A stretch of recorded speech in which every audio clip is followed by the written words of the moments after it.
Good evening, my friends. This is the Grim Flayer, and I hope you're doing very well tonight. A few more spoilers that I feel obligated to cover here from MH2. Now, we're talking about a collection of interactive spells here, most of which, I'll be honest, are not as flashy, not as overtly powerful, not as main deckable, and maybe not as likely to see play in general as most of the cards that we've covered thus far. Nevertheless, we've got some interesting ones, we've got some unique ones here that could be in maybe boards, that could be role players, and in certain metagames for express purposes, they may actually be best in class. I think the first one here is arguably the most interesting. We have Sudden Edict. That is an edict effect, as you may have gathered from the name. For one generic and one black, it is an instant with split second, which reads as long as this spell is on the stack, players can't cast spells or activate abilities that aren't mana abilities. Target player sacrifices a creature. So, this is the classic kind of edict effect with the same cost and with a specific upside. Some edict effects have multiple upsides, we'll get to that in a moment, and maybe a downside as well, even if it's not immediately apparent. Let's talk about the upside, which of course is that split second ability and how that could play out. One very prominent use case, even though Bogles are not the most prominent deck in the meta, the play pattern here is central to how Bogles win against interactive decks. So against an Edict effect, Liliana the Veil being the most common example, but certainly a card like Sudden Edict or other Edict effects could in theory crop up from time to time as well. The Bogles player will often keep a fetch land at the ready so that in response to any kind of effect that directs them to sacrifice a creature, they go fetch up a Dryad Arbor, they sack the Dryad Arbor, and the Bogle, with all of the auras attached to it, wearing all of those pants, remains to end the game in a hurry. And Sudden Edict, of course, with Split Second, does not allow even the fetch land to be activated. Let's also talk about the fact that Split Second notoriously beats permission. So if your opponent is comboing out an Emrakul or something like that, and they've got backup with permission, whether it be Force of Negation or Remand, whatever the case might be, your Split Second will be able to beat that handily as well.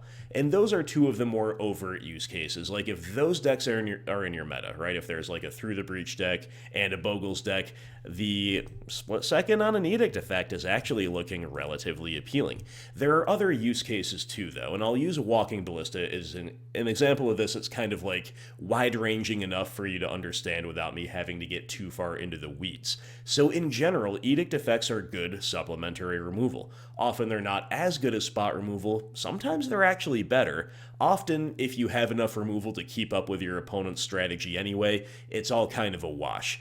But there are additional upsides to specifically Sudden Edict. For example, Edict effects are pretty great against Eldrazi-tron, and often a medium-sized Walking Ballista is a value play that you will see out of the E-tron opponent.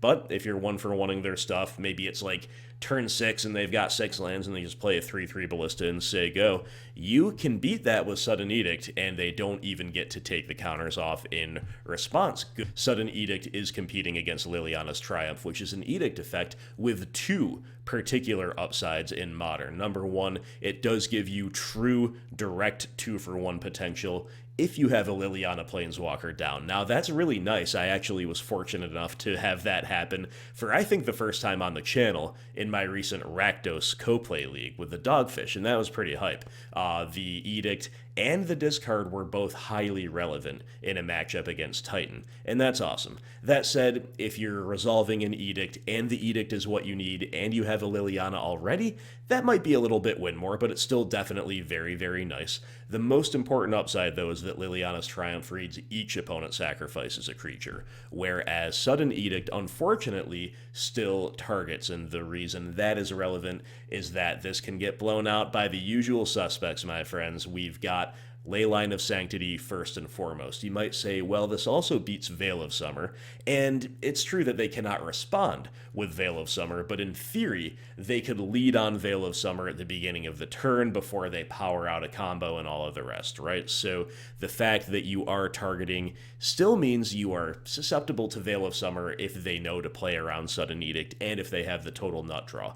Either way, Sudden Edict doing absolutely nothing against Ley Line of Sanctity, Liliana's Triumph always live against Ley Line or Veil or anything else of that nature. So ultimately, my friends, these two effects are some pretty darn good Edict effects to have in Modern. I have felt that Liliana's Triumph has been a little bit underrated, a little bit underplayed by the mid-range community as a whole, and the metagame could end up calling for Edict effects more and more as it gets more powerful. Therefore, it'll be really nice to have the choice between Triumph and Sudden Edict. Alright friends, so the next three cards that we're covering in this video, they all have direct synergy with Lurrus, and I realize that's become a little bit boring to say, but it is part of what the reality of Modern is, and will be probably until Lurrus gets banned if ever that happens, and it is also part of evaluating these cards accurately. So, the first one up is a pretty easy one to understand, Seal of Cleansing, because Seal of Primordium, which is just a color-shifted Seal of Cleansing, has existed in Modern for a while, and I've actually registered this one in Jund, in Rock, a couple times over maybe the past year, right? It's not an all-star, it's not a ubiquitous staple, but it is definitely an interesting one to reach for because you've got a couple different upsides. You've got a disenchant effect, which can be bought back over and over and over again by Lurrus if you are uncontested with that, and that's obviously a very powerful attrition ceiling, right? So you're not doing anything fancy with the disenchant effect itself. It's not any more modal than usual, really. It doesn't exile or anything like that, but you can just get repeated disenchants prospectively, and that's actually pretty darn good. A couple other nice things about it are, if you don't have anything better to do on a given turn, but this effect is going to be live, you can play it out proactively, and then you've invested the mana up front, you can use it for free at any point later, and you can use your mana for other important things later as well.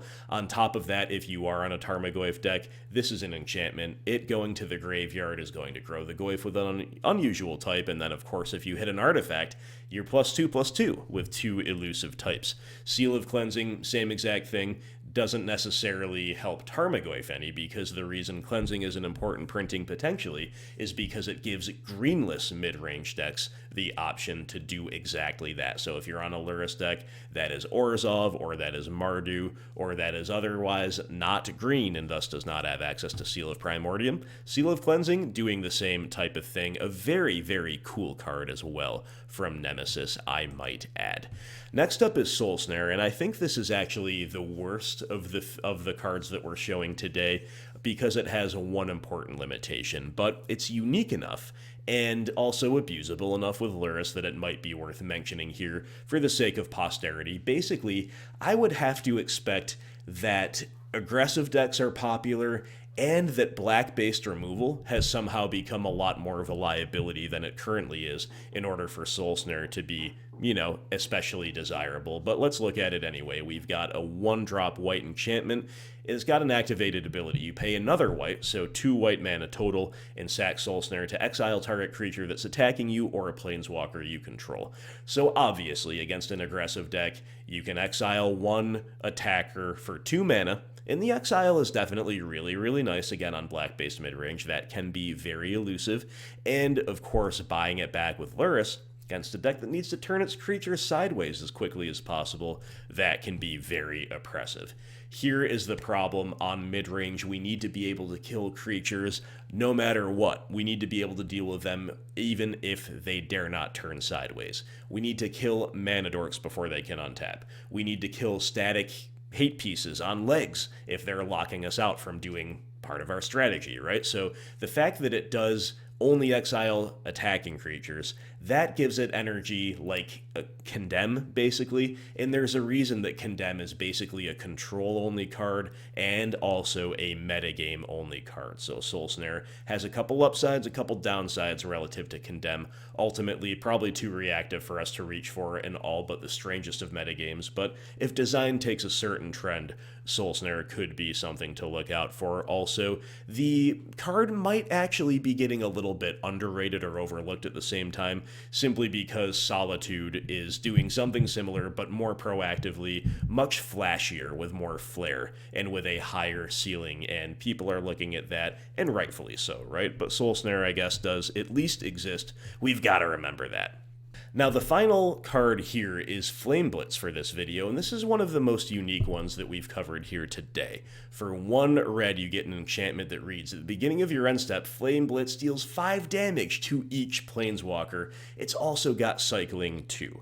So, Can Boomer Jund play this card? Probably not. We've got Wrens and 6s and Lilianas. We don't really intend to roast them alive at the beginning of our own end step. Not exactly a path to victory, but again, for these Lurrus decks, we're looking a lot more synergistic, because whether you've got Lurrus main deck or as a companion, you will have fewer Planeswalkers in your deck than you otherwise would on a Boomer version of any mid-range deck. That is just a hard one not to a hard heuristic not to follow if you're having Lurrus in your deck in any capacity, right? So Flame Blitz, by definition, less non-BOE than it would be in a Boomer build, and the cycling is especially nice with Lurrus because this is a card that you can deploy proactively, or you can wait till they resolve a Planeswalker and then play it on the following turn.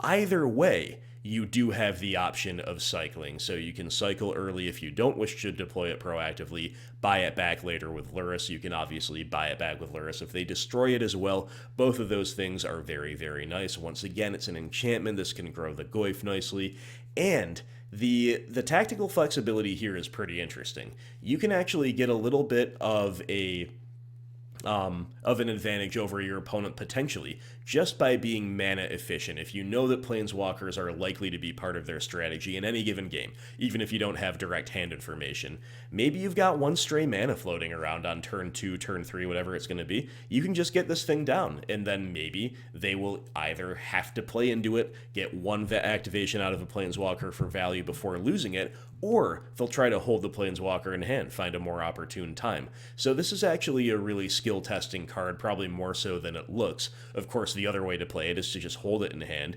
wait till they play a Planeswalker, or two, waiting for a higher ceiling, and then deploy the Flame Blitz as a 1-mana answer to Planeswalkers, ultimately able to kill a couple of them.